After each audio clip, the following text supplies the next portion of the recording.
Yeah, okay. Well, Cory Sandhagen and Aljamain Sterling took the kick a man while he's down route and blasted Chito for his performance. Or I guess we're staying on Chito. What is this? Is this a video, Harrington? Yeah, so Cory Sandhagen put out a video.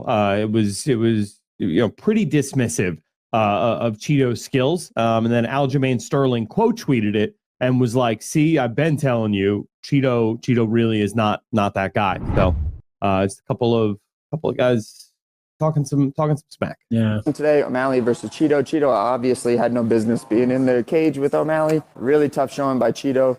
Awesome performance by O'Malley. Got to give the guy all the credit in the world, although he was fighting like a homeless-looking Chito. So, okay. All right. I'm going to try to spend this whole breakdown not shitting on Chito the whole time, but it's probably going to turn into me shitting on Chito the whole time. That fight really frustrated me because it was, one, just unbelievably uncompetitive. Two, I feel like a dummy for thinking that Chito was going to do better because that's almost literally what all of his fights look like unless he gets some type of knockout. And three, I just think that it's not that cool that Chito even got that opportunity to begin with because, like I said, that's what we all should have seen coming. I don't know why I bought into the Chito hype.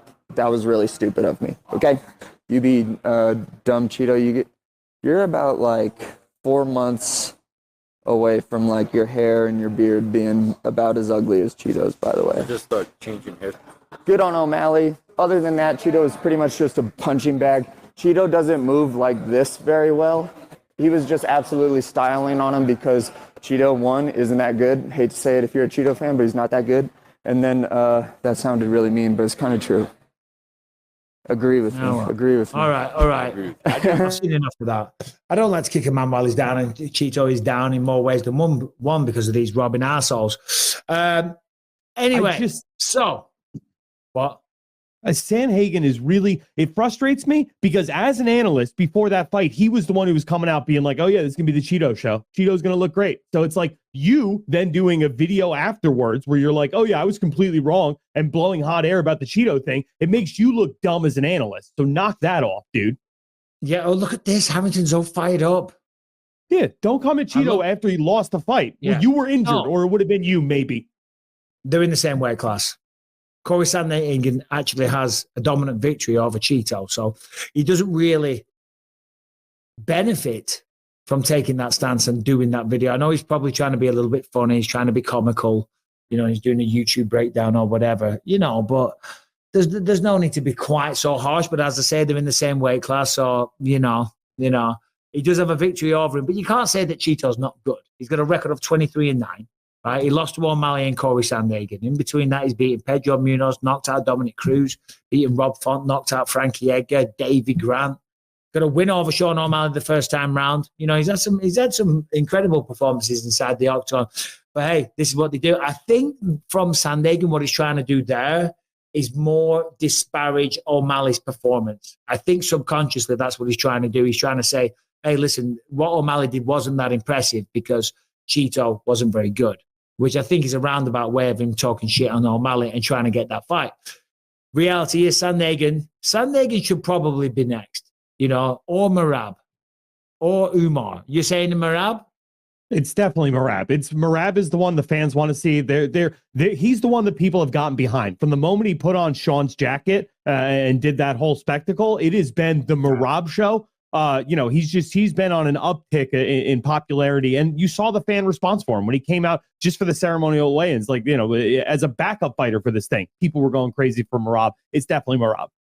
Okay. All right. I'll concede that one. I will agree. Oh yeah. So when it comes to topuria, I thought this was funny. So topuria, his reaction to Sean O'Malley was, "Congrats, beautiful performance, but there's a fight chasing you with Merab. Get that done first." And his mom even, apparently according to this article, his mom even chimed in saying it's been a long time since Merab has earned this fight and it needs to happen. So they both want him to fight Merab first.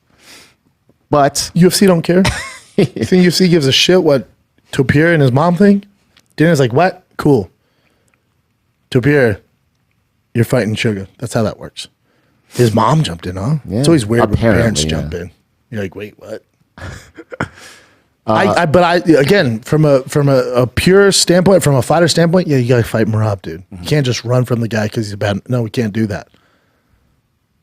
It's the elephant in the room, though. I know. And that elephant can wrestle his ass off. Yeah. I do think Dana said in the post-fight that when asked the question, he does like for guys to stay within their division and defend. So I don't know how. He definitely likes it, but I mean, money is the biggest thing. So yeah. Until they go, here's the numbers, Dana. He goes, oh, say less. You know, but I'm with you. I'm with Dana. It's weird, guys always jumping around. But again, I didn't create this shit show. This is what guys do. They jump for the bigger fights, especially in this case. You gotta squeeze that rainbow towel out. Yeah, if you look at the big picture, that's probably the best plan. Sucks for Rob once again, but yeah. Yeah. Speaking of Masvidal versus Nate Diaz just got announced in a professional boxing match. What are your thoughts on that? My thoughts are I just watched Nate Diaz box and I never need to see that again. You know, I was going to say, who wants to see it?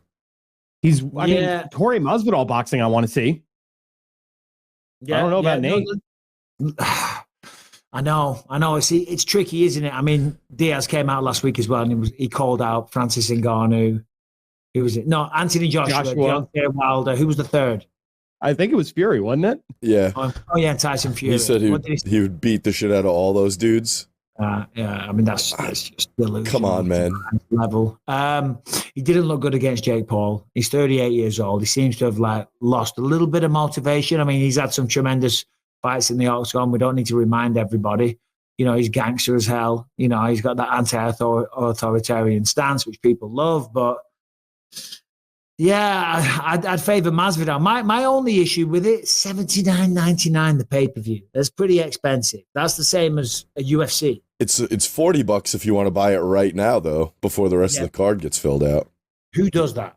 You ever bought a pay-per-view in advance?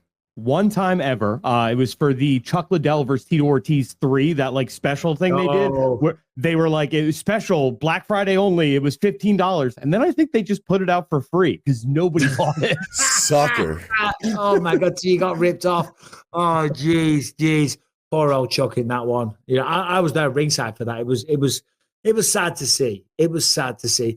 Speaking of security detail, we never spoke about this. Brian, maybe you saw this as well. Let's have a three-way conversation. Who was it? Chael Sonnen last week in Miami. He did a video saying that he had to change hotels because of Jorge Masvidal, and they'd assigned him security because apparently Masvidal was out there speaking some threats.